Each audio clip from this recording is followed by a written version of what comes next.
असुर के राज्य में भोजन बनाने का कार्य करती थी महारानी रति। वो मछली उनके पास पहुंचा। मछली को जब काटा गया, उसके पेट को फाड़ा गया, तो उसमें से वो बालक निकला। सैनिकों ने कहा, महाराज इस मछली के पेट से एक बड़ा सुंदर बालक निकला है। संबासुर ने कहा कि इस बालक का मैं क्या करूंगा।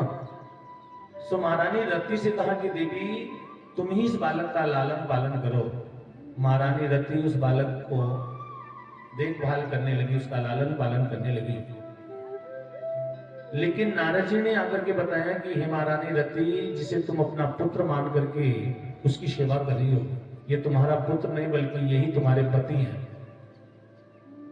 मैंने शिव विवाह उत्सव वाले दिन की कथा में बताया था ना कि कामदेव भगवान की तपस्या को जाकर के भंग करते हैं। उस समय भगवान शिव ने अपने नेत्रों को खोला और कामदेव जल करके राख हो गया। कामदेव की पत्नी ही महारानी रति हैं, और ये जो प्रद्युम्न जी हैं भगवान के पुत्र ने, ये कामदेव के ही अवतार हैं, यही कामदेव है। महारानी रति उस बालक का लालन पालन करने लगी। बालक जब बड़ा हुआ, प्रद्युम्न जी उनको पता चला तो उन्होंने रति के साथ में विवाह किया और विवाह करके संबासुर से युद्ध किया। युद्ध में पराजित करके अपनी पत्नी रति को लेकर के पुनः द्वारिका में पहुंचे। सुखदेव जी कहते हैं लेकिन जब तक ये द्वारिका में पहुंचे ना, तब तक भगवान के 16,108 विवाह हो चुके थे। सो पहला विवाह तो रुक्मिणी मैया के साथ में हुआ, और भगवान का दूसरा विवाह एक भालू की बेटी के साथ में हुआ। बोले कि महाराज भालू की बेटी के साथ में? हाँ, बोले कि हाँ, भालू की बेटी जामवंत जी की पुत्री जामवंती के साथ में भगवान का दूसरा विवाह। भगवान श्री कृष्ण के राज्य में एक राजा रहता था जिसका नाम था सत्राजित। और सत्राजित राजा के पास एक मणि थी। उस मणि का प्रभाव था कि नित्य अगर उस मणि का 8 घंटा पूजन किया जाए तो वो मणि रोज ही 8 भार सोना दिया करती थी। एक दिन सत्राजित राजा उस मणि को पहन करके भगवान श्री कृष्ण की सुधर्मा सभा में पहुंचा। भगवान ने सत्राजित से पूछा कि राजा, आपके परिवार में कुल कितने लोग हैं? बोले कि मैं, मेरा एक भाई और मेरी एक बेटी। भगवान ने कहा कुल मिला के 2.5 लोग हैं। 2.5 लोग हो पूरे घर में, और इतना सोना देने वाली, स्वर्ण देने वाली मणि का तुम क्या करोगे? ये मणि मुझे दे दो। इस मणि से में जो स्वर्ण निकलेगा उससे प्रजा का कल्याण होगा। सत्राजित ने वो मणि देने से मना कर दिया। वापस अपने राज्य में आ गया। सत्राजित का एक भाई था जिसका नाम था प्रसेनजीत। अगले दिन प्रसेनजीत उस मणि को अपने गले में धारण करके और शिकार करने के लिए चल दिया। वहां जंगल में जाने के बाद एक शेर ने प्रसेनजीत का वध कर दिया। इधर जब 2-3 दिन बीत गए और प्रसेनजीत लौट करके नहीं आया तो सत्राजित को बड़ी चिंता हुई। सत्राजित ने अपने भाई को ढूंढना प्रारंभ किया। सो जंगल में जाने के बाद उसे अपने भाई की शव मिली, उसका मरा हुआ शरीर मिला। ये देख करके सत्राजित को लगा कि श्री कृष्ण ने ही मेरे भाई का वध कर दिया है, क्योंकि उसने मुझसे मणि मांगी थी, मैंने देने से मना कर दिया। लगता है कि श्री कृष्ण ने ही मेरे भाई को मार करके उससे ये मणि छीनी। भगवान को कलंक लग गया। सच में भगवान श्री कृष्ण अपनी कुंडली गर्गाचार्य जी के पास लेके गए और गर्गाचार्य जी से कहते हैं कि महाराज आप मेरी कुंडली को देखिए, बताइए इसमें कौन सा ऐसा दोष है जिसकी वजह से मुझे ये दोष लगा है। गर्गाचार्य जी ने कुंडली को देखा, देख करके कहा कि इस कुंडली में ऐसा कोई योग तो नहीं है, लेकिन मुझे लगता है कि तुमने चौथ का चंद्रमा देखा है। इसीलिए लोग आज भी कहते हैं कि चौथ का चंद्रमा देखने से दोष लगता है, चौथ का चंद्रमा नहीं देखना चाहिए, कलंक लगता है। भगवान ने सोचा कि जब कलंक मुझे लगा है तो इस कलंक का निवारण भी मुझे ही करना पड़ेगा। इसलिए भगवान अगले दिन अपने कुछ सैनिकों के साथ में, अपने कुछ मित्रों के साथ में उस जगह पे पहुंचते हैं जहां प्रसेनजीत मरा पड़ा था। वहां जाकर के देखते हैं कि जहां प्रसेनजीत मरा था ना, वहीं से एक शेर के पैरों के पदचिन्ह दिखाई दिए। भगवान उस पदचिन्ह को पकड़ करके आगे गए। कुछ दूर जाने के बाद देखते क्या है कि कुछ दूर जाने के बाद वो शेर भी मरा पड़ा है, और जहां वो शेर मरा था ना, वहां से एक वृक्ष के पैरों के पदचिन्ह दिखाई दिए। वृक्ष समझते हैं ना, भालू। भगवान उस भालू के पैर के पदचिन्ह को पकड़ करके जब आगे गए तो एक गुफा के पास जाने के बाद उस भालू के पदचिन्ह समाप्त हो गए। भगवान उस गुफा में प्रवेश किए तो देखते क्या है कि उस गुफा में एक बड़ी सुंदर कन्या है, और वो कन्या उस मणि को लेकर के खेल रही थी। भगवान ने देखा मणि, और जैसे उस कन्या से मणि मांगना चाहते थे, इतने में जामंत जी महाराज आ गए। जामंत जी ने जैसे भगवान को देखा, सो भगवान से और जामंत जी से युद्ध होने लगा सच, और कई दिनों तक ये युद्ध चलता रहा। लेकिन जब जामंत जी को पूर्ण रूप से लगा कि मेरी शक्ति बिल्कुल क्षीण हो गई है, मैं बिल्कुल थक चुका हूं, तो जामंत जी हाथ जोड़ करके पूछने लगे कि प्रभु आप कौन हो? इस संसार में कोई साधारण व्यक्ति मुझे युद्ध में पराजित कर देंगे, असंभव है। आप हैं कौन? भगवान ने अपना परिचय दिया। उसके बाद जामंत जी भगवान के चरणों में प्रणाम करके कहते हैं कि महाराज, ये मणि तो मैं आपको देता ही हूं, लेकिन मणि के साथ में इस कन्या का हाथ भी आपके हाथ में दे दे। सो अपनी पुत्री जामंती के हाथ में वो मणि रख करके जामंत जी ने अपनी कन्या का हाथ भगवान के हाथ में दे दिया। इस प्रकार से भगवान का दूसरा विवाह जामंती के साथ में। सुखदेव जी से राजा परीक्षित पूछ रहे हैं कि महाराज, जामंत जी तो भगवान के भक्त हैं, फिर भक्त और भगवान का युद्ध क्यों हुआ? बोले कि ये रामावतार की कथा है। जिस समय प्रभु श्री राम लंका से विजय प्राप्त करके वापस लौटे, आने के बाद भगवान ने जितने भी सैनिक थे, जितने भी भगवान के सहयोगी गण थे, राम जी की सेना में जितने लोग थे, भगवान ने सबसे कहा कि सब लोग मुझसे कुछ न कुछ मांग लीजिए। मैं बड़ा प्रसन्न हूं, लंका पे विजय प्राप्त करके आया हूं, जिसको जो इच्छा हो मांग लीजिए। सबने कुछ न कुछ मांगा, लेकिन हनुमान जी ने भी वहां कुछ नहीं मांगा है। और जब जामंत जी की बारी आई तो जामंत जी ने कहा कि प्रभु मुझे अगर वरदान देना है तो एक ही वरदान दे दो। बोले क्या? बोले कि मैं लंका में आपके साथ युद्ध करने गया ना, लेकिन पूरी लंका में कोई ऐसा वीर मुझे नहीं समझ में आया जिसके साथ मैं युद्ध करूं। पूरी लंका में कोई ऐसा योद्धा मुझे समझ में नहीं आया, कोई वीर ऐसा नहीं मिला जो मेरे साथ दो चार हाथ युद्ध कर सके। इसलिए मेरे युद्ध करने की इच्छा समाप्त नहीं हुई। सो महाराज, मैं सोच रहा हूं कि आप ही मेरे साथ युद्ध कर लो, दो चार हाथ आपसे ही युद्ध हो जाए। राम जी ने कहा कि हे जामंत जी, इस अवतार में ये संभव नहीं है, क्योंकि ये राम का जो अवतार है ना, मर्यादित अवतार है, और इस अवतार में भक्त और भगवान का युद्ध नहीं हो सकता है। लेकिन आपके ये युद्ध करने की इच्छा मैं अवश्य पूर्ण करूंगा। सो द्वापर में जब कृष्ण बन करके आऊंगा ना, तो आपके युद्ध की इच्छा अवश्य पूर्ण करूंगा। यही जामंत जी आज भगवान के साथ में युद्ध करते हैं। वहां से आने के बाद मेरे गोविंद ने वो जो मणि थी, मणि लाकर के सत्राजीत को वापस कर दिया। इधर सत्राजीत पूरी रात सोचता रहा कि भगवान ने मणि लिया भी नहीं था और मैंने झूठा कलंक लगाया। उसको अपनी गलती का एहसास हुआ कि मुझे ऐसा नहीं बोलना चाहिए, मैंने झूठ में भगवान को अपमानित किया, कलंकित किया। सो अगले दिन प्रातः काल होते ही सत्राजीत अपनी पुत्री, उसकी एक बड़ी सुंदर कन्या थी जिसका नाम था सत्यभामा। सो अपनी पुत्री सत्यभामा का विवाह भगवान के साथ में कर दिया। भगवान के कितने विवाह हुए सज्जनों? तीसरा विवाह सत्यभामा जी के साथ में। इस प्रकार से भगवान पांडवों के वहां घूमने के लिए गए। पीछे से अक्रूर जी ने सुधन्वा नाम के व्यक्ति को भड़का दिया। राजा सत्राजीत को मार करके उस सुधन्वा नाम के व्यक्ति ने वो मणि पुनः हासिल कर ली।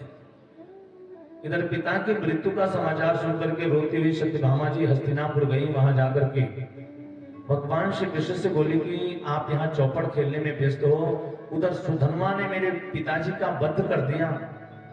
ये बात सुनकर के भगवान श्री कृष्ण सुदाम सत्यभामा जी को अपने गले लगा करके खूब जोर से रोना शुरू किया। सुखदेव जी कह रहे हैं कि भगवान इसलिए नहीं रो रहे हैं कि मेरे ससुर जी की मृत्यु हो गई है।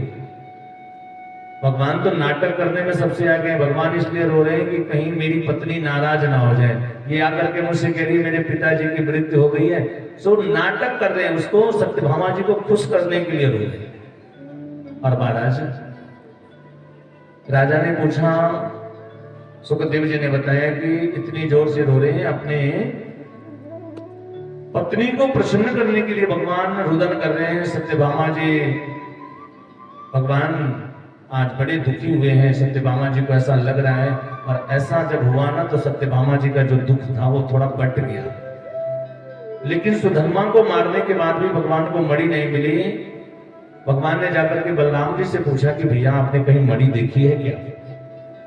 बलराम जी ने कहा कि देखो ना भाई, यहीं कहीं पास में पड़ी होगी। कन्हैया बोले कि अच्छा चौथ का चंद्रमा देखा है, बार बार ये मणि का कलंक मुझे ही लग रहा है। श्री कृष्ण जी अक्रूर जी के पास में गए और वो मणि अक्रूर जी के पास में रखी थी। सो भगवान को मिल गई। अक्रूर जी को प्रभु ने दंडित किया और अक्रूर जी से कहा कि ये मणि आप अपने पास ही रखिए, मुझे नहीं चाहिए। लेकिन रोज इस मणि का आप पूजन करना, उस मणि से जो भी स्वर्ण प्राप्त होगा, जो धन प्राप्त होगा, वो ला करके हमारे राजकोष में जमा करना, इससे समाज का कल्याण होगा। उसके बाद भगवान अर्जुन को अपने रथ में लेकर के घूमने के लिए जा रहे थे। कुछ दूर जाने के बाद यमुना के किनारे एक परम सुंदरी कन्या दिखाई दी, जो यमुना के किनारे एकांत में बैठ करके तपस्या कर रही थी। अर्जुन ने जाकर के उस कन्या से पूछा कि देवी आप कौन हो और इस निर्जन वन में एकांत में बैठ करके क्या कर रही हो? उस स्त्री ने जवाब दिया कि मैं यमराज की बहन हूं, सूर्य की पुत्री हूं, यमराज की बहन हूं, मेरा नाम कालिंदी है, मेरा नाम यमुना है। और भगवान श्री कृष्ण को पति रूप में प्राप्त करने के लिए यहां बैठ करके तपस्या कर रही हूं। अर्जुन ने कहा वो तो हमारे रथ में बैठे हैं। सो कालिंदी का हाथ भगवान के हाथ में रख करके अर्जुन ने मंत्र पढ़ दिया। इस प्रकार से भगवान का चौथा विवाह कालिंदी के साथ में। आप लोग एक एक गिनते रहिए, मैं 16,108 विवाह बता रहा हूं। और उसके बाद महाराज भगवान का पांचवा विवाह मित्रविंदा के साथ में हुआ। एक नग्नजीत नाम के राजा थे, उनके वहां 7 बैल थे। वो 7 बैल बड़े बलशाली थे और राजा ने यह प्रतिज्ञा किया था कि जो भी वीर पुरुष, जो भी योद्धा, जो भी युवक इन 7 बैलों के नाक में एक साथ नकेल डालेगा ना, मैं उसी के साथ अपनी पुत्री का विवाह करूंगा। भगवान को ये बात पता चली। भगवान वहां पहुंचते हैं और जाकर के जो नग्नजीत नाम के राजा थे उनके वहां जाकर के उनको उन बैलों को पराजित किया है। सो उनकी पुत्री का नाम है नग्नजिति। सो भगवान का 6वां विवाह नग्नजिति के साथ में हुआ। और महाराज एक राजा देवी नाम की पराक्रमी स्त्री है, स्वयं राज्य संभालती है, उसकी पुत्री का नाम है भद्रा। भगवान का 7वां विवाह भद्रा के साथ में हुआ। मध्य देश की बिटिया की राजा का नाम है लक्ष्मणा और भगवान का 8वां विवाह लक्ष्मणा के साथ में हुआ। कितने विवाह हो गए? 8 विवाह संपन्न हुए। अब कितना बचा है? 16,100। एक दैत्य था जिसका नाम था भौमासुर। उसका नाम भौमासुर इसलिए था क्योंकि वो भूमि से उत्पन्न हुआ था। वो बड़ा बलशाली था, बड़ा पराक्रमी था। कभी कभी क्या होता है कि व्यक्ति अपनी शक्तियों का दुरुपयोग करते हैं। उसका नाम भौमासुर इसलिए था क्योंकि वो भूमि से उत्पन्न हुआ था। भौमासुर ने भी अपनी शक्तियों का दुरुपयोग किया। भौमासुर ने अपने मन में निश्चय किया कि मैं 20,000 कन्याओं से एक साथ विवाह करूंगा। और इसके लिए वो बड़े बड़े राजघरानों में जाता, राजघरानों की कन्याओं को हरण करके लाता, ला करके अपने वहां बंदी बना करके रखा था। इस बात की सूचना भगवान को मिली। भगवान जी सत्यभामा जी को साथ में लेकर के भौमासुर के पास पहुंचे। वहां भौमासुर से युद्ध होता है भगवान का, बड़ा भयंकर युद्ध। वहां कई दिनों तक युद्ध चलता रहा। अंत में मेरे गोविंद ने भौमासुर का उद्धार किया। उसके बाद जब भौमासुर के कारागार में भगवान प्रवेश किए तो देखते क्या है कि उसने 16,100 राजकुमारियों को बंदी बना रखा था। भगवान ने उन सभी राजकुमारियों को बंधनों से मुक्त किया। सारी राजकुमारियां बंधनों से मुक्त तो हो गई, लेकिन अब कन्या सोचने लगी कि ये राजकुमारियां कहां जाएंगी। इनके घर वाले भी इनको स्वीकार नहीं करेंगे, क्योंकि ये बहुत दिनों तक दूसरे राजा के वहां रह करके आई हैं। कोई अच्छा राजकुमार इनके साथ में विवाह नहीं करेगा, क्योंकि ये दूसरे के वहां रह करके आई हैं। सो इनके सामने अब दो ही रास्ते बचेंगे, या तो ये कुमार्ग पे चली जाएं, गलत रास्ते पे चले जाएं, या जाकर के आत्महत्या करें। और अगर इन्होंने ऐसा किया तो इससे समाज में बड़ी विकृति पैदा होगी, बड़ा दोष उत्पन्न होगा। सो भगवान ने उन समस्त राजकुमारियों से कहा कि हे देवियों, यदि आप सभी को कोई आपत्ति ना हो, यदि आप सभी को कोई दिक्कत ना हो, तो मैं आप सभी राजकुमारियों को एक साथ अपने पत्नी के रूप में वर्ण करना चाहता हूं। सो इन राजकुमारियों के लिए इससे बढ़िया और क्या हो सकता था। इस प्रकार से भगवान के 16,108 विवाह संपन्न हो गए। सज्जन बोल वृंदावन बिहारी लाल की जय। अब थोड़ा सा विचार करते हैं हम लोग, ये भगवान के जो 16,108 विवाह हैं ये क्या है। आज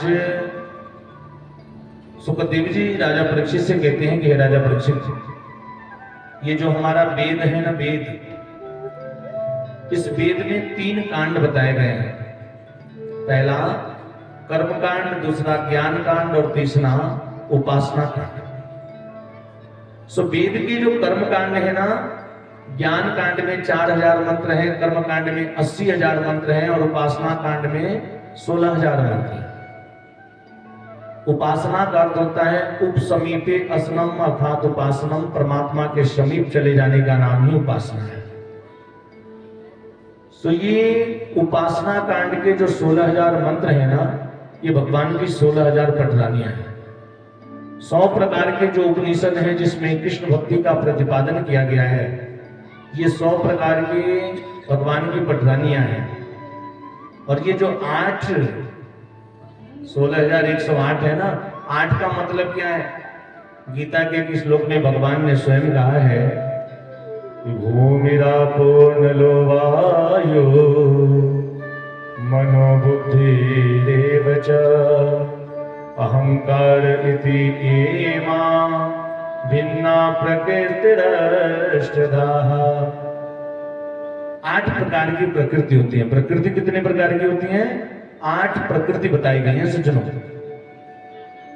भूमि, जल, अग्नि, वायु, आकाश, मन, बुद्धि और अहंकार, ये 8 प्रकार की प्रकृति हैं। जीव और ईश्वर में अंतर क्या है सज्जनों? जो प्रकृति के वश में रहता है वो जीव है, मनुष्य है, और प्रकृति जिसके वश में रहती है वो ईश्वर है। सो परमात्मा प्रकृति के वश में नहीं रहते, बल्कि प्रकृति उनके वश में है। 8 प्रकार की जो प्रकृति हैं ये भगवान श्री कृष्ण की अष्टपटरानियां हैं। 100 प्रकार के उपनिषद जिसमें कृष्ण भक्ति का प्रतिपादन किया गया है। वेद के 16,000 उपासना कांड के जो मंत्र हैं वो भगवान की 16,000 पत्नियां हैं। इस प्रकार से ये इनका भावपूर्ण हुआ। भगवान के पुत्र जो है ना वो बड़े सुशील है सज्जन। सो बड़े पुत्र का नाम प्रद्युम्न है। प्रद्युम्न जी के 2 पुत्र थे। भगवान के बड़े पुत्र का नाम प्रद्युम्न और प्रद्युम्न जी के 2 पुत्र वे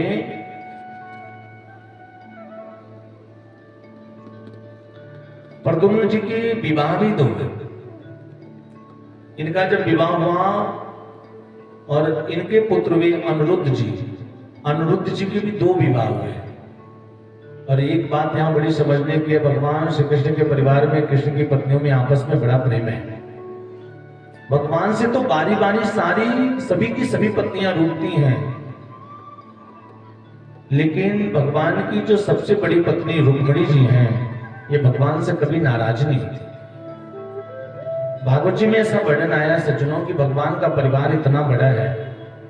आप सोचिए हमारे घर में जैसे 2 से 3 पत्नियां होती हैं ना, 2 से 3 बहुएं होंगी तो आपस में खटपट होना शुरू हो जाता है। और भगवान की 16,108 पत्नियां हैं, तो भगवान के यहाँ कितना झगड़ा होना चाहिए। लेकिन भगवान के वहां कभी कोई झगड़ा नहीं होता है। मोबाइल से बंद करके उससे बजाइए भैया। भगवान के वहां कभी कोई झगड़ा नहीं होता है, बल्कि सभी पत्नियों में आपस में बड़ा प्रेम है। सारी पत्नियां आपस में बड़े एक साथ बड़े प्रेम से रहती हैं। भगवान की वर्णन आता है कि जितनी भी पत्नियां, ओहो कहां थी आप, क्या राधे राधे।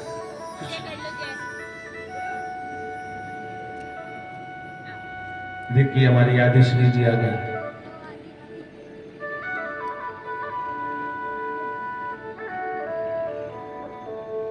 सब मुझे ही दे देंगी क्या, चॉकलेट कैसे खाएंगे। बोले राधे कृष्ण भगवान की जय। महाराज मैं बात कर रहा था कि भगवान की जितनी भी पत्नियां हैं सभी आपस में बड़ा प्रेम है। ऐसा वर्णन आया है कि 16,108 पत्नियां हैं और एक एक पत्नियों से 10-10 पुत्र हुए हैं। अब आप विचार करिए कि भगवान का परिवार कितना लंबा रहा होगा। और भगवान की जितनी भी पत्नियां हैं ना, वो सारी पत्नियां क्रमशः बारी बारी भगवान से रूठती हैं, लेकिन रुक्मणी मैया कभी भगवान से नाराज नहीं होती। रुक्मणी मैया के बड़े पुत्र अनिरुद्ध जी कह रहा हूं, प्रद्युम्न जी इतने बड़े हो गए, प्रद्युम्न जी के 2 विवाह भी हो गए, रुक्मणी मैया के नाती भी हो गए हैं, लेकिन उसके बाद भी आज तक कभी रुक्मणी मैया भगवान से नाराज नहीं। एक दिन भगवान ने सोचा कि सब लोग तो मुझसे नाराज होती हैं, लेकिन रुक्मणी के चेहरे पे मैंने कभी नाराजगी का भाव नहीं देखा। तो भगवान की भी इच्छा होती है कि कभी रुक्मणी मैया नाराज होती है तो हम देखते हैं कि जब ये नाराज होती है तो उस समय देखने में कैसी लगती हैं, मतलब नाराजगी में जब ये क्रोध में आती है तो क्रोध में इनका चेहरा कैसा लगता है। भगवान की भी इच्छा है, लेकिन रुक्मणी मैया कभी नाराज नहीं होती। एक दिन भगवान ने सोचा कि कुछ ऐसा नाटक करूं कि रुक्मणी मैया को क्रोध आ जाए, इनको गुस्सा आ जाए। एक दिन की बात है, भगवान श्री कृष्ण बाहर से आए और सीधे रुक्मणी मैया के महल में जाकर के चुपचाप सिंहासन पे बैठ गए, कुछ बोल नहीं रहे। रुक्मणी मैया आई, आकर के जल्दी जल्दी पंखा चलने लगी, पानी लेकर के आई भगवान के लिए। भगवान कुछ बोल नहीं रहे, बिल्कुल चुपचाप बैठे। रुक्मणी मैया ने 5-10 मिनट देखा भगवान कुछ बोल नहीं रहे, तो रुक्मणी मैया ने खुद ही बोलना शुरू किया, स्वामी आप नाराज हैं क्या, मुझसे कोई गलती हो गई है क्या, मुझसे कोई अपराध हो गया है क्या, आप बोल क्यों नहीं रहे हैं। भगवान फिर भी कुछ नहीं बोल रहे, चुपचाप बैठे। 10-5 मिनट के बाद रुक्मणी मियां बार बार यही बात कह रही है कि भगवान है प्रभु, आप मुझसे नाराज हैं क्या, मुझसे कोई गलती हो गया है क्या, मेरा कोई कसूर हो तो बताइए ना, आखिर आप इतने उदास क्यों हैं, क्यों बोल नहीं रहे हैं, कुछ बताते क्यों नहीं हो। बार बार जब रुक्मणी मियां ने पूछा, तब 10 मिनट के बाद मेरे गोविंद ने कहा, अगर एक गलती हो तब तो बताओ। गलती पे गलती करती जाती हो, गलती पे गलती करती रहती हो और पूछती हो कि कोई गलती हुई है क्या। रुक्मणी मियां को तो सोच लग गया कि मैंने तो कुछ किया ही नहीं और ये कह रहे हैं कि गलती पे गलती करती जा रही है। रुक्मणी मियां ने हाथ जोड़ करके कहा कि बताइए ना प्रभु, क्या गलती हुई है मुझसे। भगवान कहते हैं कि तुम्हारा सबसे पहले, आपकी सबसे पहली गलती तो यह है कि तुम्हारे स्वयंवर में इतने सारे राजकुमार आए थे और उन सभी राजकुमारों को छोड़ करके तुमने मुझ जैसे गंवारिये के साथ में विवाह किया। ये तुम्हारी पहली गलती है। और इतना कह करके भगवान रुक्मणी मैया के चेहरे की तरफ देखने लगे, देखें इनको गुस्सा आया कि नहीं आया। देख क्या रहे हैं, मैया रुक्मणी को तनिक भी क्रोध नहीं आया। भगवान ने सोचा कुछ और अटपटा सा बोलो। भगवान ने कहा, अब तुम कहोगे अजी विवाह तो मैं बिल्कुल नहीं करती, लेकिन इसलिए कर लिया कि आप बड़े भारी वीर थे, यहाँ पे भी गड़बड़ है। अगर तुम ऐसा सोचती हो तो मेरे जैसा डरपोक, मेरे जैसा कायर, मेरे जैसा भगोड़ा तो कोई है ही नहीं। सभी राजाओं के डर के मारे तो मैं समुद्र के अंदर छुप करके रहता हूं, और इतने बड़े बड़े वीर राजाओं को छोड़ करके तुमने मुझ जैसे डरपोक के साथ में विवाह किया, क्या मिला तुमको। रुक्मणी मैया ने फिर भी कोई जवाब नहीं दिया। भगवान फिर देख रहे हैं, देखें गुस्सा आया कि नहीं आया। अभी भी कोई गुस्सा नहीं आया। रुक्मणी मैया बिल्कुल चुपचाप हाथ जोड़ करके खड़ी है। फिर भगवान ने तीसरी बात कही है, अब तुम कहोगे अजी विवाह तो बिल्कुल नहीं करती, लेकिन इसलिए कर लिया कि आप देवकी नंदन हो, अगर तुम ऐसा सोचती हो तो यहाँ पे भी गड़बड़ है, क्योंकि कोई लोग मुझे कहते हैं देवकी नंदन है, कोई कहता है जसोदा नंदन है, ना मेरी माँ का पता है ना मेरे पिता का पता है, पर ऐसे व्यक्ति के साथ में तुमने विवाह किया, क्या मिला तुमको विवाह करके? इतना बोलने के बाद फिर भगवान देख रहे हैं कि रुक्मिणी मियाँ को गुस्सा आया कि नहीं आया। अभी भी कोई क्रोध नहीं आया, रुक्मिणी मियाँ बिल्कुल प्रसन्नचित्त है, हाथ जोड़ करके खड़ी है। अब बताओ, जिसके माता पिता का कुछ पता नहीं, तुमने ऐसे व्यक्ति के साथ में विवाह कर लिया, क्या मिला? अब तुम कहोगे जी विवाह तो मैं बिल्कुल नहीं करते, लेकिन इसलिए कर लिया कि आप बड़े सुंदर हो।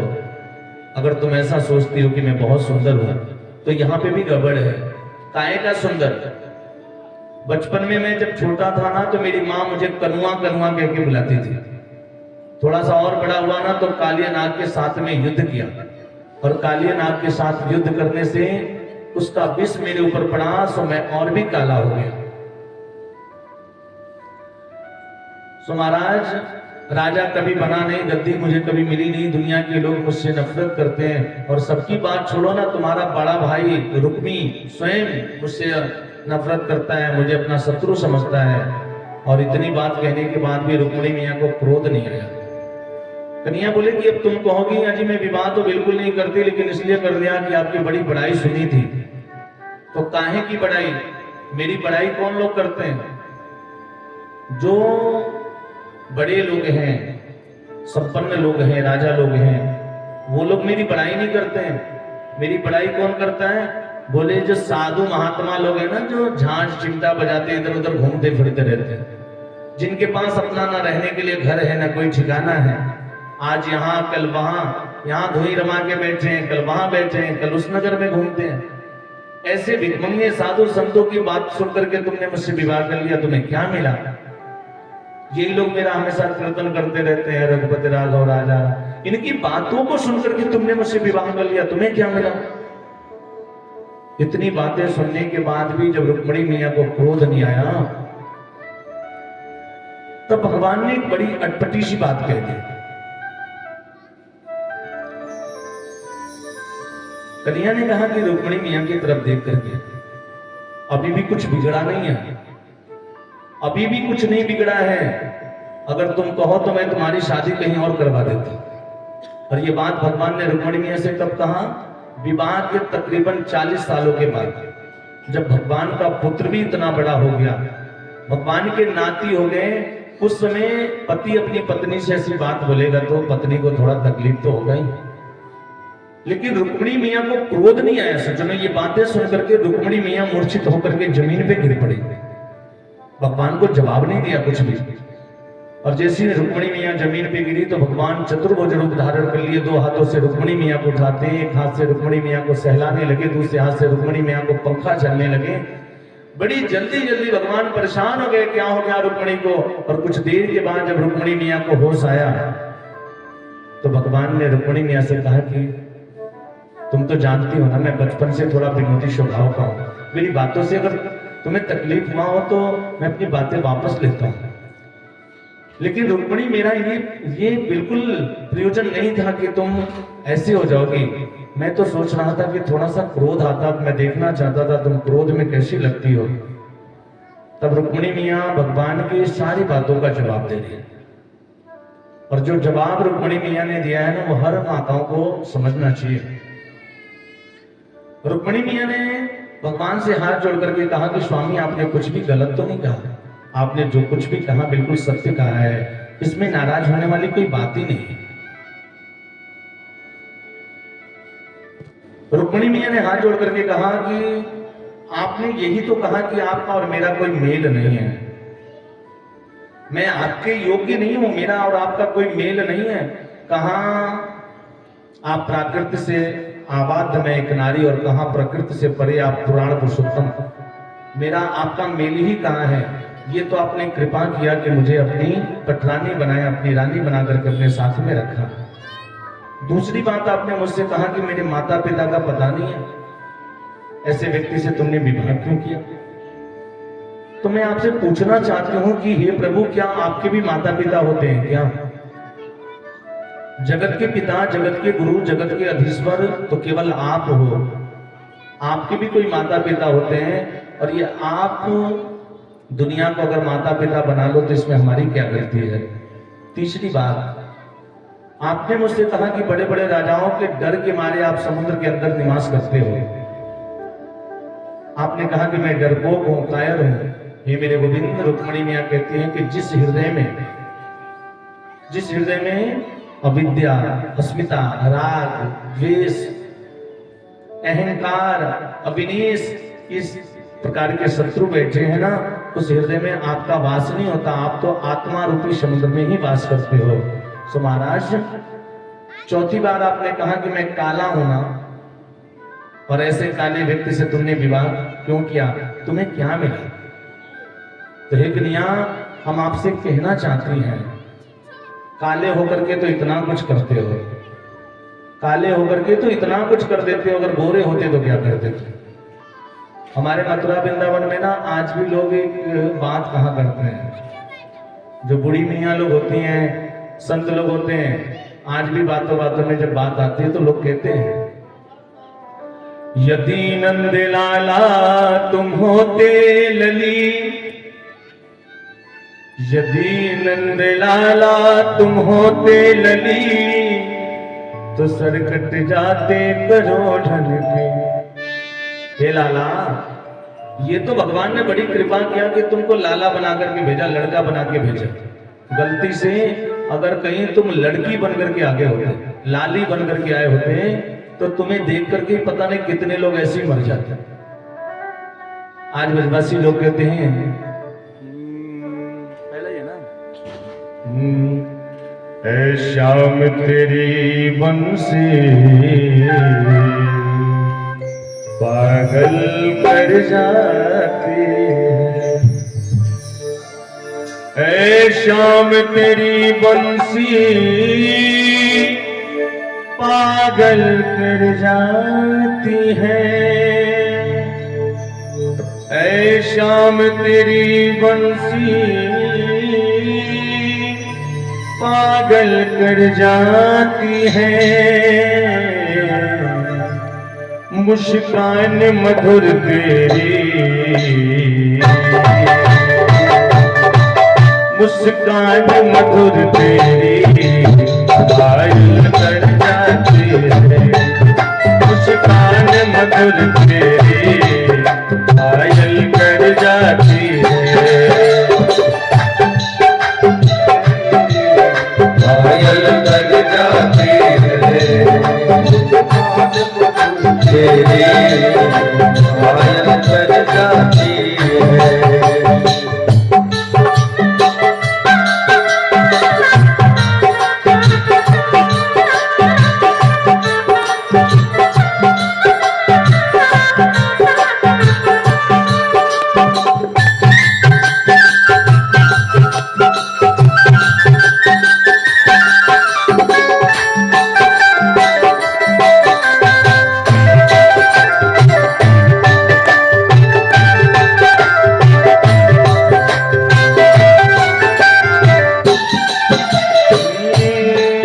यदि गोरे होते तो क्या करते तुमको, अगर गोरे होते तो क्या करते तुमको, यदि गोरे होते तो क्या करते तुमको, अगर गोरे होते तो क्या करते तुमको, जब काले रंग पर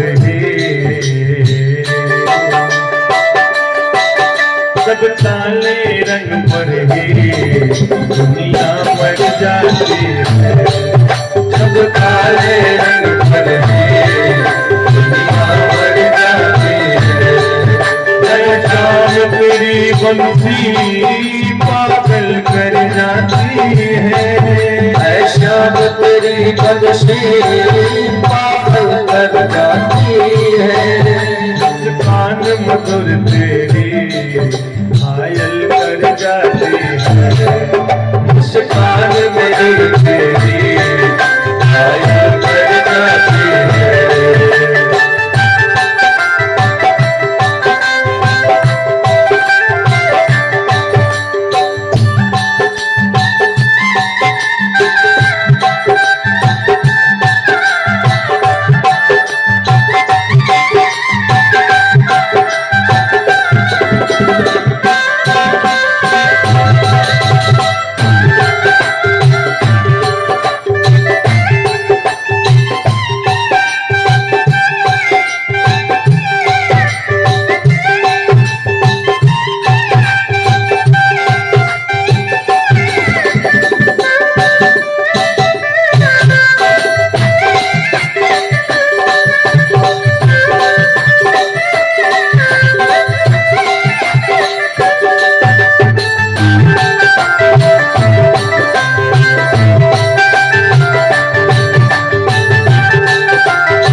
की होती क्या करती ये बंसी, यदि सोने की होती क्या करती ये बंसी, यदि सोने की होती क्या करती ये बंसी, जब सोने की होती क्या करती ये बंसी, जब पास की हो करके,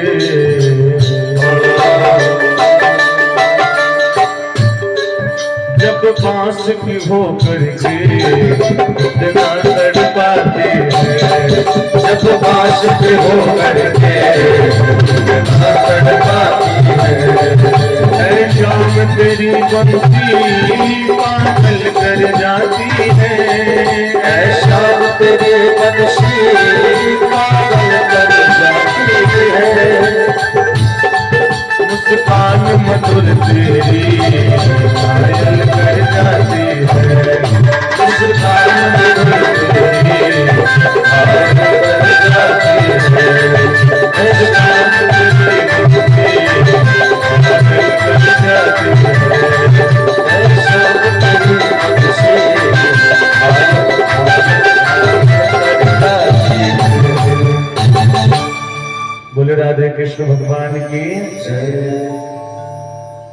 आज रुक्मिणी मैया ने कहा कि प्रभु जब काले होकर के इतना कुछ करते होते, गोरे होते तो क्या करते आप? आपने ये भी कहा कि इन भिखमंगे साधु संतों महात्माओं से मेरा कीर्तन सुन करके आपने मुझे पति के रूप में प्राप्त किया, तो आप क्या मिला आपको? रुक्मिणी मैया कहती है कि मेरे से यदि कोई पूछे, यदि कोई मुझसे पूछे कि दुनिया में सबसे बड़ी संपत्ति क्या है, इस दुनिया का सबसे बड़ा धनी व्यक्ति कौन है, सबसे संपन्न व्यक्ति कौन है, तो मैं उनको यही बताऊंगी कि इस संसार का सबसे संपन्न व्यक्ति, सबसे धनी व्यक्ति ये संत महात्मा लोग ही हैं। क्योंकि कहते हैं कबीरा सब जग निर्धना, कबीरा सब जग निर्धना, धनवंता नहीं कोई, धनवंता सोई जानिए जाके राम नाम धन हो। संसार का सबसे बड़ा धनी व्यक्ति जिसके पास भगवान के नाम का धन है ना, ज्ञान का धन है, वैराग्य का धन है, भक्ति का धन है, उससे बड़ा धनी व्यक्ति दूसरा कोई नहीं हो सकता। मीरा को जब विरक्ति आई, मीरा जब विरक्त हो गई, मीरा ने अपना सर्वस्व छोड़ करके, महल छोड़ करके साधु संतों के साथ में जाकर के बैठने लगी, साधु संतों के साथ बैठ करके भगवान का भजन करने लगी। लोगों ने मीरा से कहा कि मीरा तो इतने बड़े परिवार की बहू थी, राणा परिवार की बहू बनी, तुम्हें खुशियां मनानी चाहिए कि इतने बड़े परिवार में तुम बहू बन करके आई हो। इन साधु संतों के साथ घूम करके तुमने कीर्तन किया, झांझ मजीरा बजाया, लोक लाज कोई क्या मिला तुम्हें? तब मीराबाई ने उन लोगों से उत्तर दिया कि जो व्यक्ति डायमंड के पारखी होते हैं ना, जो लोग डायमंड के पारखी होते हैं, जिसे हीरे की परख हो, जो हीरे पहनने का आदि हो, स्वर्ण की चीजों पे नहीं भागा करता है। और आज जिसको रत्न मिल जाए, रत्न मिल जाए, वो फिर किस चक्कर में पड़े? और मीरा ने संतों से गाया, संतों से कहा कि पायो जी मैं तो राम रतन धन पायो, पायो जी मैं तो राम रतन धन पायो, पायो जी मैं तो राम रतन धन पायो, पायो जी मैं तो राम रतन धन पायो। और आप लोगों से भी कोई पूछेगा नहीं आ जाने के बाद कि जाके 3 घंटा बैठल रहा, कहा मिलल ठंडी में घरे रहल तो आगे तपले रहता, चाय पीले रहता, तो आप भी उनसे यही कहिएगा, पायो जी मैं तो राम रतन धन पायो, पायो जी मैं तो राम रतन धन पायो।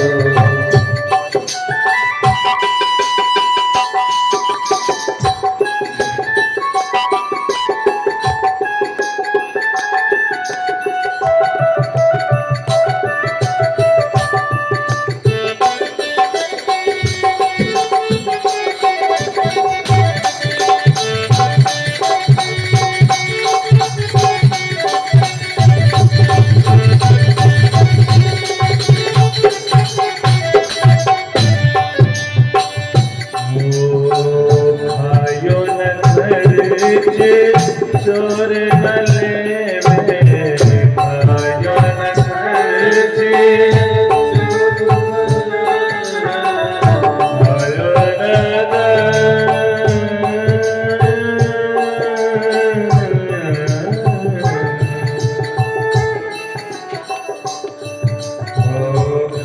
न खर्चे आयो न खर्चे चोर गले में आयो न खर्चे चोर दिन दिन बढ़त समायो जी मैं तो दिन दिन बढ़त समायो जी मैं तो नाम रतन धन पायो जी मैं तो नाम रतन धन पायो।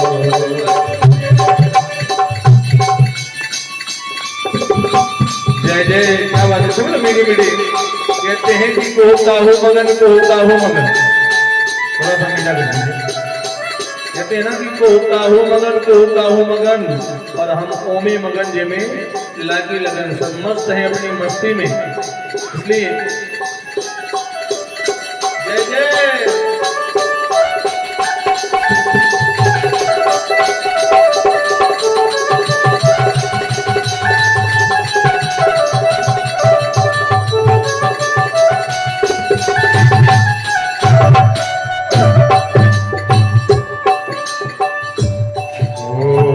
वस्तु मोलक यमोलक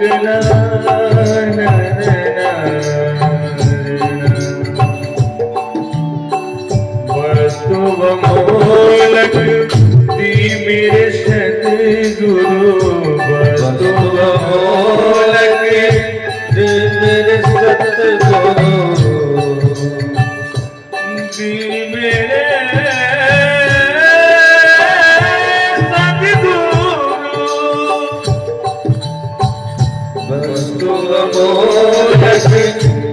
मेरे सतगुरु वस्तु मोलक मेरे सतगुरु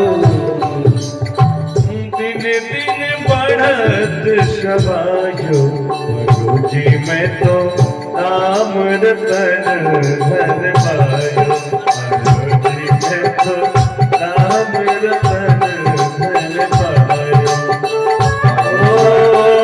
दिन दिन बढ़त समायो दिन दिन बढ़त समायो पायो जी मैं राम रतन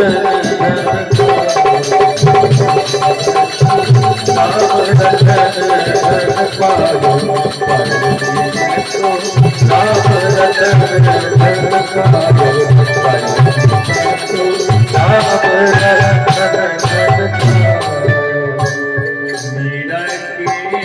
प्रभु गिरधर नागर मीरा रे प्रभु गिरधर नागर गिरधर नागर गिरधर नागर गिरधर नागर गिरधर नागर मीरा के प्रभु गिरधर नागर मीरा प्रभु गिरधर हरसी हरसी जस गायो गायो गायो हरसी जस गायो गायो जी मैं तो नाम रतन धन पायो गायो जी मैं तो नाम रतन धन पायो गायो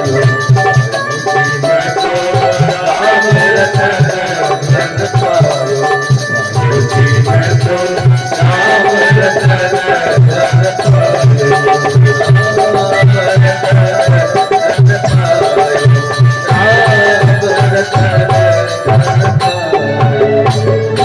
वृंदावन बिहारी लाल की। देखिए इसका प्रत्यक्ष प्रमाण ना आदिश्री है। जैसे भगवान का भजन होता है, मुझे लगता नहीं है कि कहां से सीख के आती है, रोज नया नया स्टेप सीख के आती है। और सब लोग अपनी मस्ती में लगे हैं, सबको अपनी अपनी जिम्मेदारी है, उसको कोई जिम्मेदारी नहीं है। ऐसा लगता है कि वाकई भगवान की बड़ी कृपा है। ये भजन माँ के उसके गिरती भी गिर भी गई, फिर मैं सीधा सीखी। बोले राधे कृष्ण भगवान की जय। सज्जनों, एक बात, संसार की जितनी भी चीजें हैं ना, वो सब बिगड़ने वाली हैं। मैं आपको बताऊं, धन को कमाने में तकलीफ होता है कि नहीं होता है? धन कमाने के लिए परिश्रम करना पड़ता है, तकलीफ उठानी पड़ती है। और उस तकलीफ से भी ज्यादा तकलीफ कब होती है? धन को कमाने के लिए तकलीफ उठाना पड़ता है, उससे भी ज्यादा तकलीफ तब होती है जब वो धन खर्च होता है। धन कमाने के लिए परिश्रम करना पड़ा, उससे भी ज्यादा दुख तब हुआ जब वो धन खर्च होने लगा। मान लीजिए हम खूब पैसा रखे हैं और वो धन अनावश्यक खर्च हो जाए, तो और भी ज्यादा तकलीफ होगा। मैं इतना मेहनत कर करके कमाया हूं, मेरे सामने मेरे बच्चे सारा पैसा खर्च कर रहे हैं। और इन दोनों से भी ज्यादा तकलीफ धन कमाने से और धन खर्च करने से भी ज्यादा तकलीफ तब होती है कि मान लीजिए आप खूब जीवन भर मेहनत करके खूब संदूकी में एक हक सिक्का जन्मा, स्वर्ण वाला सोने का सिक्का सब भर भर के रखे। पहले के जमाने में संदूक हुआ करता था ना, संदूक में सब भर के रखा गया, और कोई आए और आकर के सारा चुरा ले जाए, तब और भी ज्यादा तकलीफ होती कि नहीं होती? अगर आप ऐसे हैं ना, एक भी रुपया जेब में नहीं है, तो स्टेशन पे चले जाइए, गाड़ी भले ही मान लीजिए 6 बजे की ट्रेन है, रात को 1 बजे आएगी ट्रेन, 7 घंटा लेट हो जाएगी, आप आराम से एक चद्दर बिछाओगे और स्टेशन पे सो जाओ। लेकिन गलती से कहीं अगर आपने 2-4-5 लाख रुपया जेब में रखा है, चाहे बैंक में रखा है, तो कितनों नींद आवत रही, लेकिन सोएंगे नहीं आप। और गलती से कहीं नींद लग भी गई, आंख झपक जाएगी, तो जैसे अखियां खुली तो तुरंत झोरवे पे हाथ जाएगी, बात की कौन ले गए, है कि नहीं है? यानी धन को कमाने के लिए तकलीफ उठाना पड़ता है, उससे ज्यादा तकलीफ जब धन खर्च हो जाता है। और उससे भी ज्यादा तकलीफ तब होती है कि जब वो धन कोई चोर उठा के ले जाए, चाहे कोई आपका रिश्तेदार ही चला है और बोले अरे रखे ही तो हैं, क्या करेंगे रख करके, मुझे दे दीजिए, मैं थोड़ा पढ़ा करके दे दूंगा, 2-4-6 महीने बाद दे दूंगा। और वो आपसे धन लेकर के गया, जाने के बाद उधर ही गायब हो गया, देश छोड़ करके बाहर चला गया। हम लोग वही समस्या। सो सज्जनों, लेकिन राम नाम का जो धन है ना सज्जनों, इसको आप जितना भी खर्च कर लो, कितना भी खर्च कर लो, कभी खत्म होने वाला नहीं है। और मुझे लगता है आप जितना खर्चा करोगे, जितना ज्यादा खर्च करोगे, उतना ही ज्यादा ये बढ़ता जाएगा। हम रोज भगवान का कीर्तन करें तो हमारे पुण्य में स्टोर होगा कि नहीं होगा? अयोध्या से पत्रावली आती है ना, लोग राम राम लिख करके फिर ले जाके जमा करते हैं, तो हम जितना बार लिखेंगे तो खर्च नहीं होता है ना, वो तो बढ़ता ही जाता है। जितनी बार नाम लेंगे तो बढ़ेगा ही बढ़ेगा। एक बार की बात है सज्जनों, मैं आप लोगों को बताऊं, 5 व्यक्ति थे और ये 5 विदेश से पढ़ करके वापस आए थे। आप भी सुनेगा, आपके ऊपर भी बता रहा हूं। 5 व्यक्ति थे और 5 व्यक्ति बचपन से ही विदेश में चले गए थे पढ़ने के लिए। और 5 जब विदेश से पढ़ करके आए तो संजोग से काशी में पहुंचे, गंगा नदी के किनारे। अब आप विचार करिए कि जो व्यक्ति जीवन भर बाहर विदेशों में रहा है, हेलो हाउ आर यू, ऐसी सब चीजों को जो प्रयोग करता है, वो प्रणाम, सीताराम और नमस्कार ये सब थोड़ी जाने लगा। वो घाट पे खड़ा होकर के 5 व्यक्ति, और उनको गंगा नदी के उस पार जाना था, क्योंकि संजोग से उनका गांव गंगा के उस पार था। बेचारे गंगा के इस पार खड़े होकर के, सुबह सुबह का समय था, जाने के लिए नाव की आवश्यकता थी। आपने देखा होगा जब बनारस जाओगे ना, घाट के किनारे बहुत सारे नाविक नाव लगा लगा के खड़े रहते हैं, साहब चलना है क्या, चलिए उस पार नहला लाएंगे। इन 5 ने खड़े होकर के कहा, एक मल्लाह को देखा, बुलाए, हेलो हेलो केवट किधर आओ। बेचारा बनारसी था, वो तो तुरंत पहुंचा और जी जी जी बाबूजी बताइए कहां जाना है। बोले कि उस पार लेके चलोगे क्या? बिल्कुल बिल्कुल, मेरा तो काम ही है सुबह से शाम तक लोगों को इस पार से उस पार, उस पार से इस पार करता रहता हूं, बैठो। वो पांचों उस नाव में बैठ गए। और जिस नाव में बैठे ना, केवट नाव को चलाने लगा तो वो बनारसी अंदाज में अपनी मस्ती में था। नाव जैसी थोड़ी सी नदी की धार में पहुंची ना, तो वो भजन गुनगुनाने लगा। मेरी नैया में लक्ष्मण राम, गंगा मैया धीरे बहो। मेरी नैया में लक्ष्मण राम, गंगा मैया धीरे बहो। मेरे नाम में, मेरे नैया में, मेरे नैया में लक्ष्मण राम, ओ गंगा मैया धीरे बहो। धीरे बहो मैया धीरे बहो, धीरे बहो मैया धीरे बहो। धीरे बहो मैया धीरे बहो। धीरे बहो मैया धीरे बहो। मेरी नैया में लक्ष्मण राम, गंगा मैया धीरे बहो। मेरी नैया में लक्ष्मण राम, गंगा मैया धीरे बहो।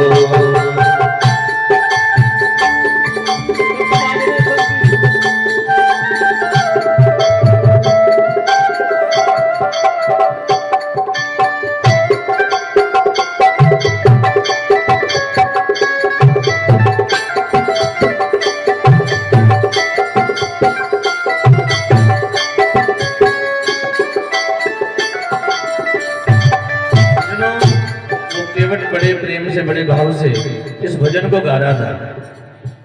तब तक उन 5 विदेशियों में से एक ने कहा, जाओ तुम्हारा सारा जीवन बेकार है। अच्छा एक बात बताऊं, यदि कोई व्यक्ति विदेश चला जाता है और वो जब विदेश से लौट के आता है ना, तो उसको इंडिया के लोग पागल दिखाई देते हैं।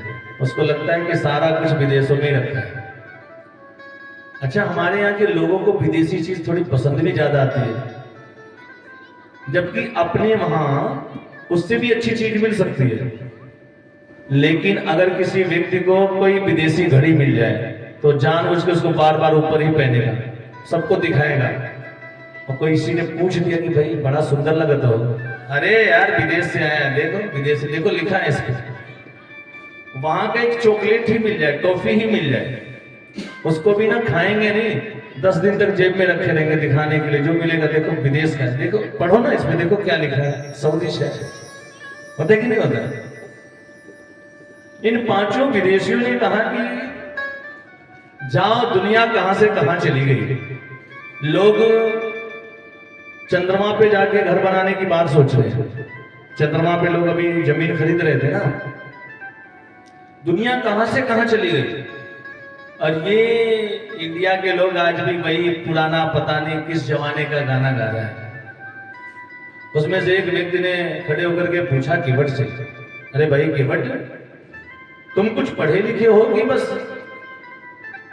कुछ पढ़ाई लिखाई किया तुमने? केवट ने कहा, साहब बाबूजी हम तो नाव चलाते हैं, हमारे पिताजी चलाते थे और फिर हम भी चलाते हैं।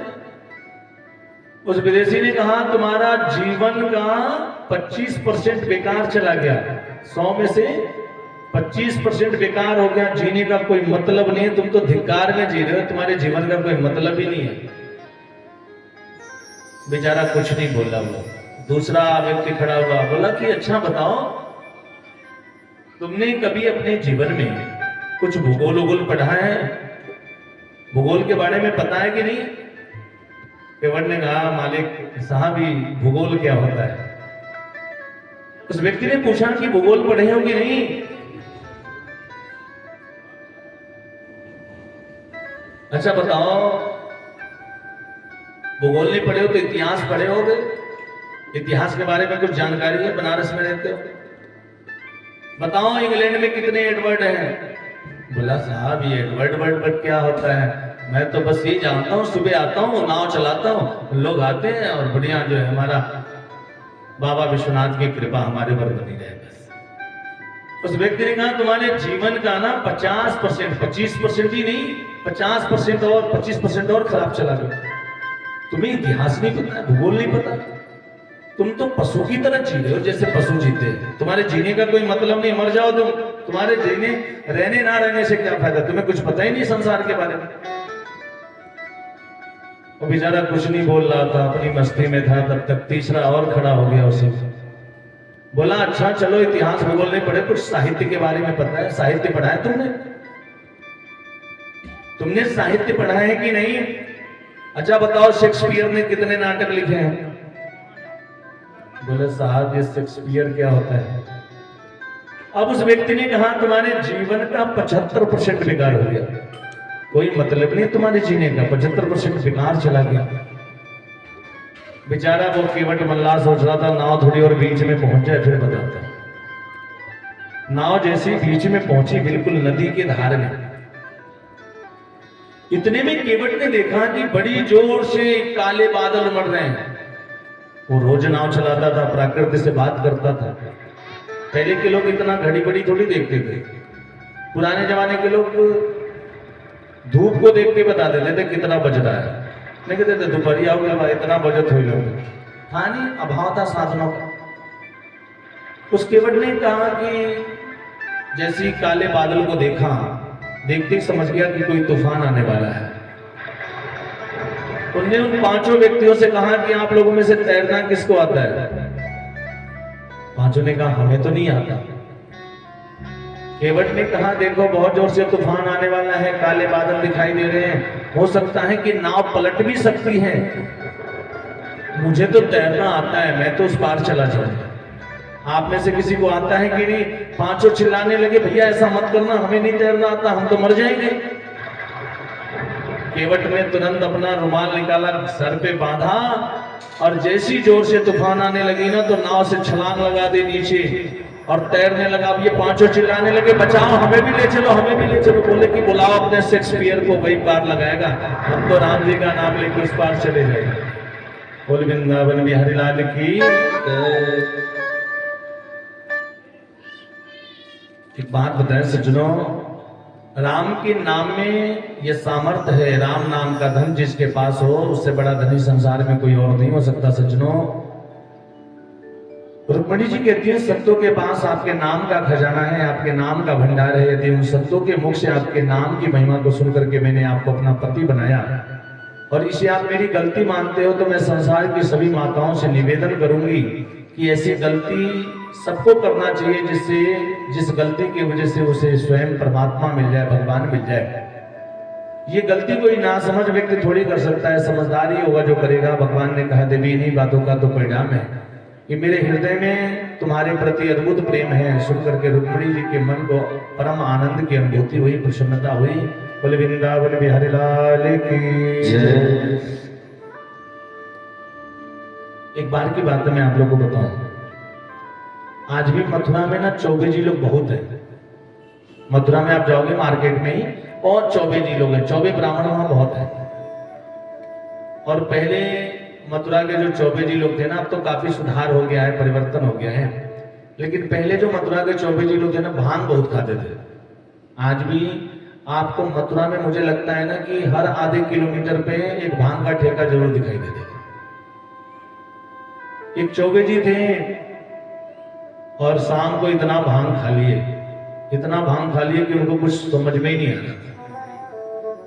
और चौबे जी बेचारे भांग खा करके और पहुंच गए विश्राम घाट में। उनको गोकुल जाना था, मथुरा से गोकुल जाना था।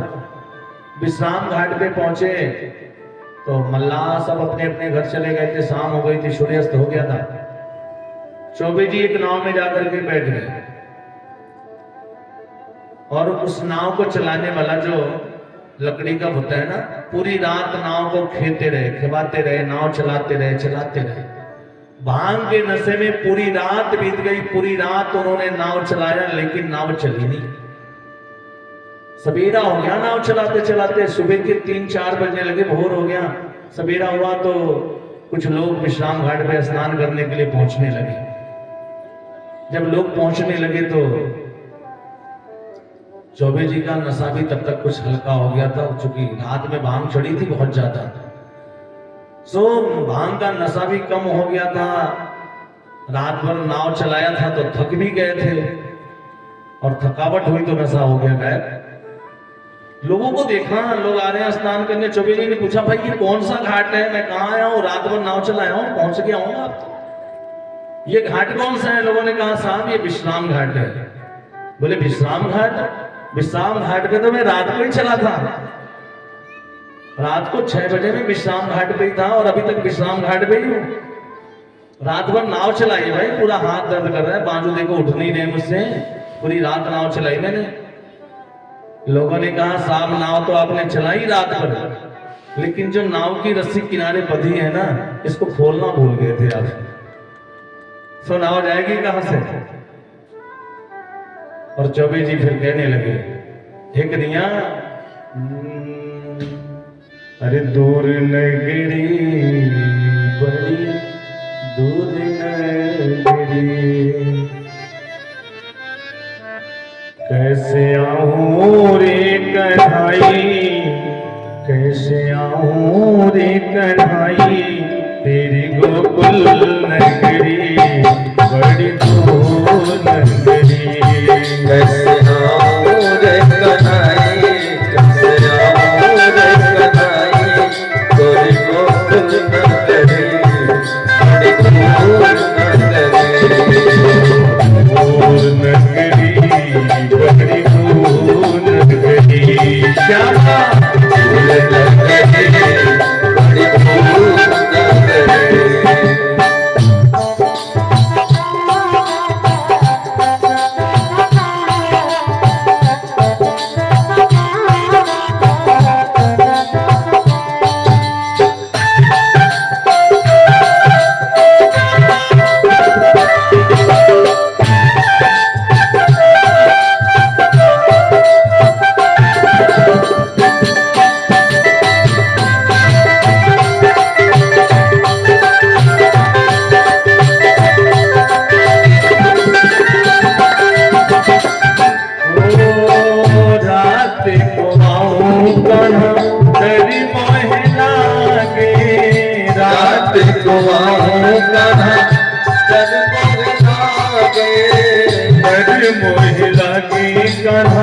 डर मोहे लागे, डर मोहे लागे, डर मोहे लागे, दीदी को जो आऊं, दीदी को जो आऊं देखे सारी नगरी, दूर नगरी बड़ी दूर नगरी, दूर नगरी बड़ी दूर नगरी।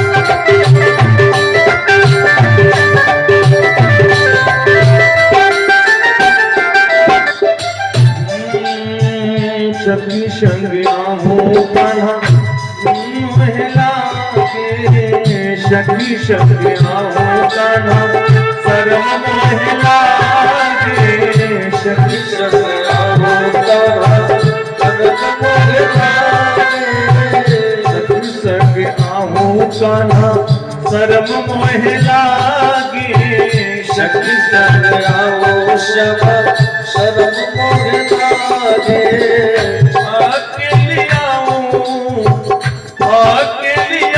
भूल जाऊं नगरी, दूर नगरी बड़ी दूर नगरी, दूर नगरी कैसे आऊं रे कन्हाई, कैसे आऊं रे कन्हाई, तेरे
मोरी मोरी लक्ष्मी के धीरे धीरे चलो कमर मेरी लक्ष्मी के अमर मोरी लक्ष्मी श्यामा अमर मोरी लक्ष्मी के कमर मोरी लक्ष्मी नाना कमर मोरी लक्ष्मी के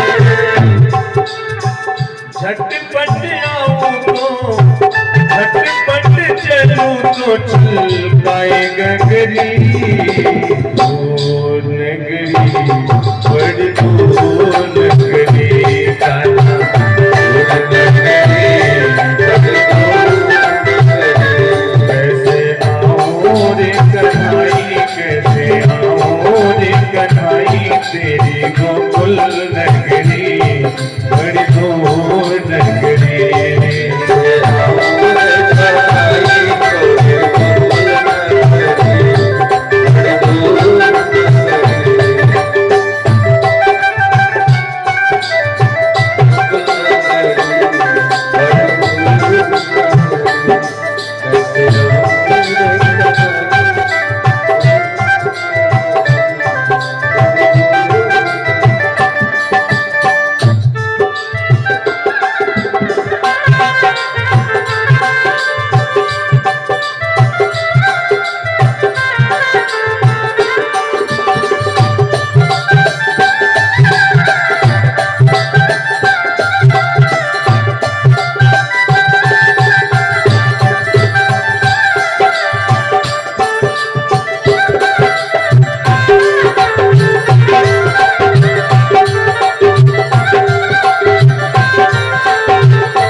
प्रभु गिरधर नागर मीरा के प्रभु गिरधर नागर गिरधर नागर श्यामा गिरधर नागर गिरधर नागर श्यामा गिरधर नागर तुम्हारे तरस बिनु तुम्हारे तरस बिनु होगी बाबरी दूर नगरी बड़ी दूर नगरी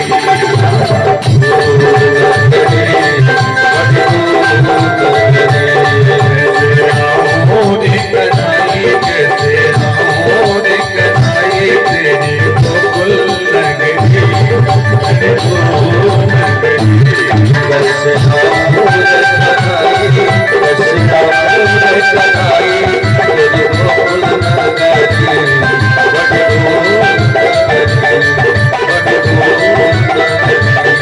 बड़ी दूर नगरी।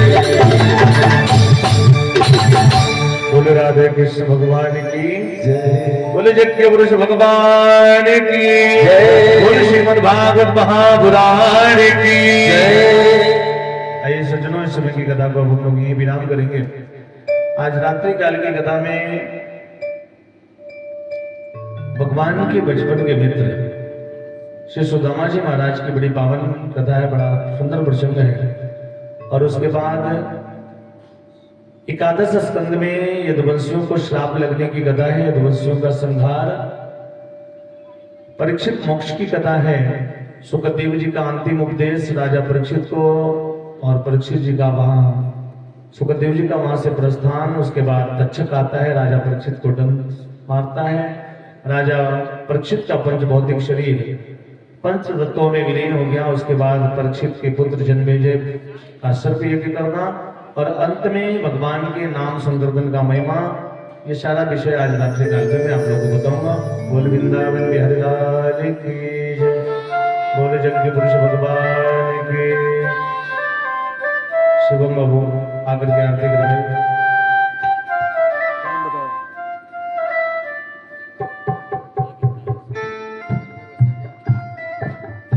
वो सुनता था नहीं आया अभी मुझे।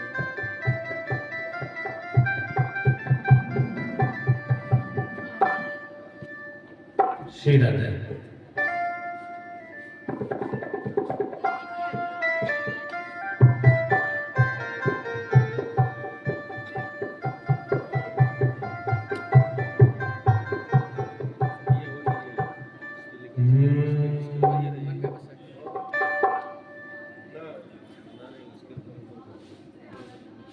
ठीक दबाया देना